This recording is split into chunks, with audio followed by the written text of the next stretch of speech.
Standing here, all I feel is sadness. This feels like the biggest mistake of my life. Aya Nwosu's life shatters the night she's dragged, blindfolded and terrified, into a marble chapel and forced to marry Kaito Han, the ruthless Mafia king ruling from Seoul to Tokyo.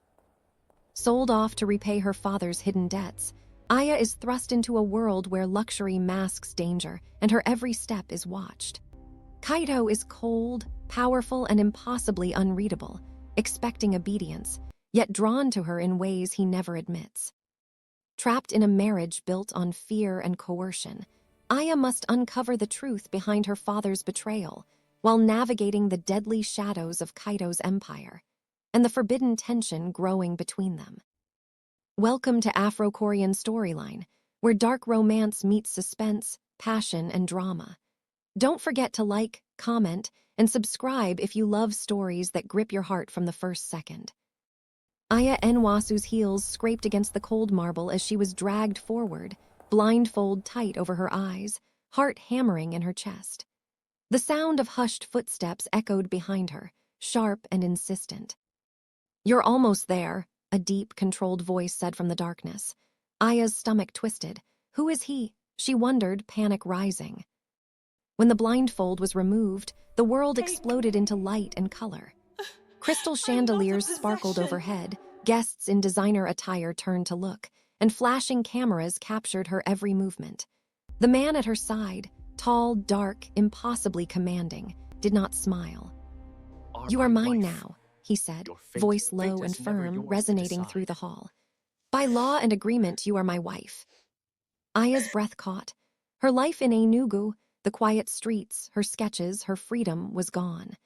Every step down the aisle was heavy, measured, as if the polished marble itself reminded her of the cage she had stepped into. She kept her eyes down, trying to make herself smaller, trying to deny the truth pressing against her. The ceremony ended in a blur of applause and polite smiles. She felt like she was moving underwater, the sounds and faces distorted. Guards flanked her on either side as she was led through hidden corridors, the echo of her heels on stone the only rhythm in her head. Every turn of the elevator, every glint of city light through the glass, reminded her that there was no escape. By the time the car arrived, Aya's fingers were sore from clutching her bouquet. The ride to her new home was silent, the city passing in streaks of neon and headlights. Her thoughts whirled, anger, disbelief, panic, but the cold reality of her situation pressed down like concrete. "This is my life now," she thought, stomach twisting. "There is no going back." Morning arrived harsh and bright. Aya opened her eyes to a room she could never have imagined. Floor-to-ceiling windows overlooking the skyline of Busan, walls adorned with art she couldn't name, and furniture that gleamed with a cold perfection. A woman in a crisp uniform hovered near the door, bowing lightly. "Good morning, Mrs. Han," she said, voice formal but deferential. "Breakfast is ready." Aya's stomach nodded. "Mrs. Han," she repeated, voice hollow. The words felt like chains. Before she could speak, the door swung open and Kaito entered, impeccably dressed, his presence suffocating. "You survived the night," he said, his tone flat but not unkind. "I didn't survive, I was trapped," she snapped, her voice echoing in the vast room. Kaito's eyes narrowed slightly. "Trapped? No, Aya, you were protected. Your father," he paused, as if the words weighed on him, "sold you. I only ensured you didn't fall into worse hands." Aya recoiled. "My father, he sold me." Her voice cracked, disbelief and disgust colliding in a single surge. Kaito did not flinch. "Yes, but now you are mine in every sense that matters. You will live in comfort. You will have security, and in time, perhaps even respect." Aya shook her head violently. "I don't want your protection. I don't want you. I want my life back." He regarded her silently, a flicker of something behind his stormy eyes, perhaps regret. "Your life is gone, Aya. You either accept it or continue to resist." Her first attempts at freedom were met with the iron precision of his control. Aya tried sneaking out to explore the city, only to find guards shadowing her steps, intercepting her at every turn. Even a brief encounter with the outside world, peering into a small street bookstore, brought a rush of freedom, tainted instantly when Kaito appeared behind her, silent and unyielding. "You are a fool," he murmured, voice low, dangerous. "Do not let anyone touch what belongs to me." Aya's hands trembled, gripping the edges of the bookshelf. "What belongs to you? I belong to myself." His lips twitched, almost a smile, though it never reached his eyes. "We shall see, Aya, we shall see." That night, as the city lights flickered below, Aya sat by the penthouse window, a mug of tea warming her hands. She whispered to the night, "I will not break. I will not belong to him, not fully." Kaito stood silently behind her, unseen, listening. A storm of emotions crossed his face: possessiveness, fascination, frustration. Then, almost imperceptibly, he stepped back, leaving her alone in the fragile illusion of freedom. Aya Nwosu never thought a simple walk through a bookstore could feel like rebellion. The air smelled of old paper and polished wood, and for a moment, she allowed herself to forget the gilded cage of the penthouse. Her fingers traced the spines of novels she couldn't read fully yet, her mind soaking in the quiet sanctuary. "You shouldn't be here alone," said a soft voice. Aya turned to see a man about her age, tall, kind eyes behind thin glasses. "I didn't mean to startle you. I'm Jihoon Park." Aya hesitated, unsure if it was safe to talk. I'm Aya," she said, her voice almost a whisper. The name felt strange in her mouth, like claiming something personal in a world where everything was dictated by Kaito. Jihoon smiled warmly. "Aya, beautiful name. Are you new to Busan?" "Yes, she froze, realizing Kaito's words echoed in her mind. "I'm just exploring." He tilted his head. "Exploring is good. I can show you around if you want." Aya's pulse quickened. She wanted nothing more than someone normal, someone safe. Yet fear nipped at her mind, whispering, "He's watching. He will come for you." And he did. The moment Aya glanced up, she felt it before she saw it. The air shifted. The warm, cozy light of the bookstore suddenly felt colder, heavier. Kaito Han stood near the doorway, eyes locked on her. His presence didn't demand attention, it consumed it. Jihoon's smile faltered. Aya's stomach dropped. I should go," she stammered. Kaito's gaze burned into her like fire. "Aya," he said softly, but the calm in his voice was an illusion. "Step aside." The gentle world she had just touched crumbled. Her heart pounded against her ribs as she turned toward him, hands trembling. I wasn't." "You were talking to him," Kaito interrupted, voice low, dangerous. His lips pressed into a thin line. "Do not test me." Aya's defiance flared despite the fear. "He's just being kind. I'm allowed to talk to people, aren't I?" Kaito's dark eyes narrowed. "No one speaks to you as if I don't exist. No one comes near you without my permission." Her hands curled into fists. "I am not yours. You can't control me like this." The bookstore felt smaller, suffocating. Jihoon stepped back silently, sensing the storm about to break. Kaito's jaw tightened. "I am not asking, Aya. This is not negotiation. You are mine in every way." Aya's lips trembled as tears pricked her eyes. I don't want to be yours." A flicker of something human crossed Kaito's face. Pain, maybe regret, maybe guilt. But it vanished as quickly as it appeared. "You will learn," he said quietly. And with a fluid motion, he turned and left, leaving Aya shaking, hot tears streaming down her cheeks. Days passed, and Aya tried to reclaim fragments of her freedom within the penthouse. She walked the rooftop gardens, attempted to read, even tried learning Korean phrases to communicate more independently. But Kaito always found her. One evening, she caught him watching her from the balcony across the hall, arms crossed, eyes unreadable. "Why do you do this?" she demanded, frustration and fear mingling. "Do what?" Kaito's voice was deceptively calm. "Follow me everywhere. Watch me like a hawk. You don't trust me at all." He stepped closer, and the distance between them vanished. Aya could see the tension in his jaw, the storm behind his eyes. "It's not about trust," he said quietly. "It's about not losing you." Aya's breath caught. "Losing me? You already have me. You already control everything." He shook his head slowly. "Control? No, I don't know how to love you, but I cannot bear the thought of anyone else touching you, speaking to you, being near you. I cannot." The raw vulnerability in his voice hit her like a physical blow. Aya stumbled back, unsure whether to feel fear, anger, or something else entirely. "You're obsessed," she whispered. "You don't even know me, you don't know me." "I'm learning," he said softly, almost too softly. "But I will not let anyone hurt you, not ever. Do you understand me, Aya?" Her hands trembled. She wanted to fight him, push him away, scream at the injustice of her life, but the heat in his gaze made her knees weak. "Yes," she breathed, though it was not consent, it was survival. A week later, Kaito brought Aya to her first high-profile gala in Busan. Jewelry glittered like starlight on her skin, and she wore a dress she would never have dared choose herself.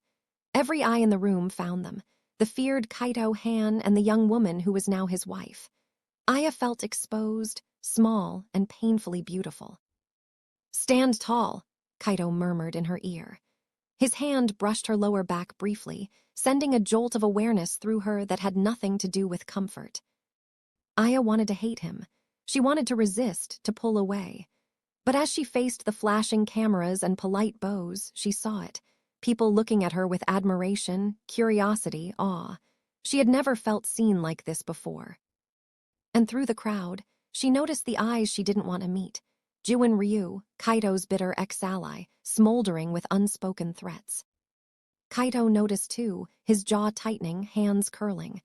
"Do not let him touch you," he muttered under his breath. Aya wanted to tell him she could take care of herself. But deep down, she knew this world was nothing like Lagos streets or quiet Busan bookstores. Here, power and fear ruled. And she was still learning what it meant to survive, not just physically, but emotionally, under the shadow of Kaito Han. The night air outside the penthouse was sharp, slicing through the tension that had built over weeks. Aya's pulse raced as she heard the distant screech of tires and the sudden clatter of broken glass. Her instinct screamed danger, and before she could react, the door burst open. Masked men flooded the room. Guards shouted, but Kaito's presence dominated everything. He moved like a shadow, precise and deadly, striking with brutal efficiency. Aya tried to run, but a hand caught her wrist, dragging her toward the stairwell. "You stay back," Kaito roared, firing rounds that echoed off the marble walls. One of the men lunged at Aya, and she screamed, the sound raw and primal. Kaito's hand was on her before she fell, pulling her close. "Aya, stay with me, I've got you." The chaos outside the penthouse was nothing compared to what awaited her moments later. Jiwon Ryu's men had dragged her to an abandoned warehouse, dim and suffocating. Chains rattled, and the smell of blood and smoke made her stomach twist. Jiwon himself appeared, leaning casually against a crate, lips curled in a cruel smile. "Did you really think you were untouchable, Aya?" he taunted. "Your precious Kaito is weak without you." Aya's chest tightened. Pain, fear, and a flicker of defiance collided. "You'll never get away with this," she spat. Jiwon's smile widened. "I already have, and when I'm done, Kaito Han will feel what it means to lose everything." Kaito didn't hesitate. Bloodied from gunshot wounds sustained in the penthouse, he stormed the warehouse, a storm of rage and desperation.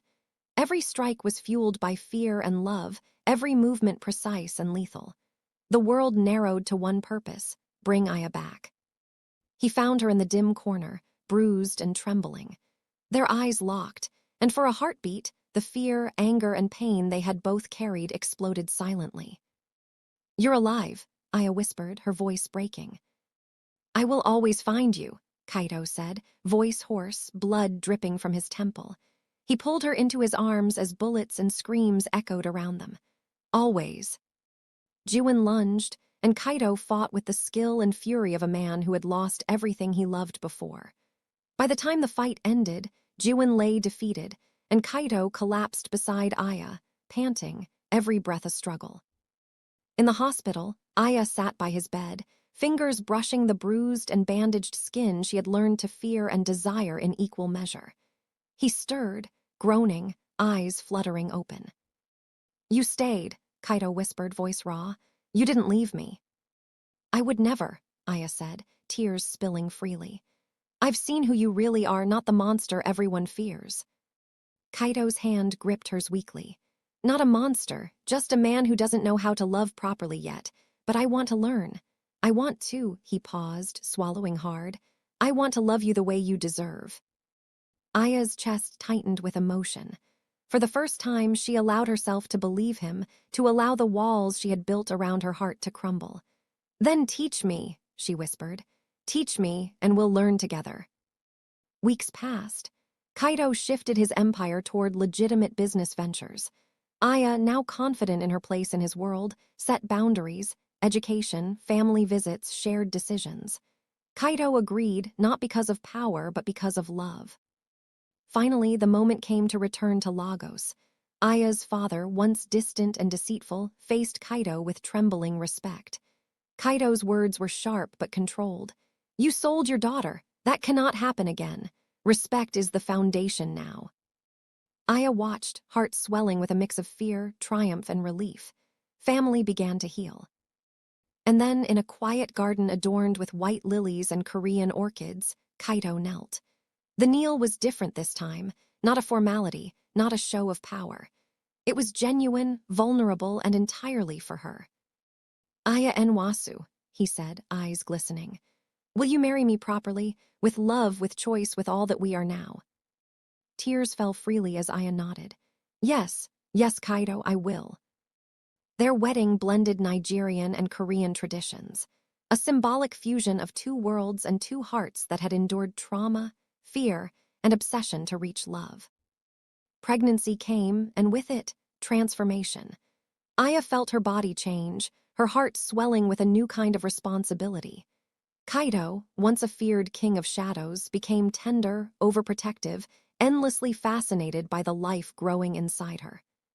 The birth of Nere Grace Kang was arduous, every moment a battle of pain and hope. When the baby cried for the first time, Aya clutched her daughter to her chest, feeling the culmination of survival, love, and healing in her tiny, perfect form. 2 years later, their family expanded with the birth of a son, Jin Woo. Kaito, now gentle and present, marveled at his children, the empire and the life he had fought so fiercely to protect. Years after that fateful night, Aya and Kaito returned to the underground chapel where their marriage had begun in fear. The walls, once suffocating and cold, now bore witness to a different story. Hand in hand, they walked down the aisle, their children beside them. What had begun in terror now blossomed into partnership, trust, and enduring love. Aya whispered, looking at Kaito, "We survived it all." Kaito's fingers intertwined with hers, a small, genuine smile breaking his usually stern demeanor. "Yes, and we built something stronger than fear." In the quiet of the chapel, their hearts no longer raced from fear, but from love, triumph, and the unshakable knowledge that they had chosen each other, fully and freely. The gilded cage had become a home. The darkness had been tempered by light, and the monster Kaito once was had transformed into the man Aya could finally trust with everything. They had turned trauma into love, power into partnership, and fear into family. And in that moment, nothing else in the world mattered but the life they had created together. We've come to the end of our interesting African-Korean story, besties. It's my first video so far. Any further suggestions will be welcomed, and anything to make your viewing experience better. Please don't forget to like, share, and subscribe. Your support means a great deal to me.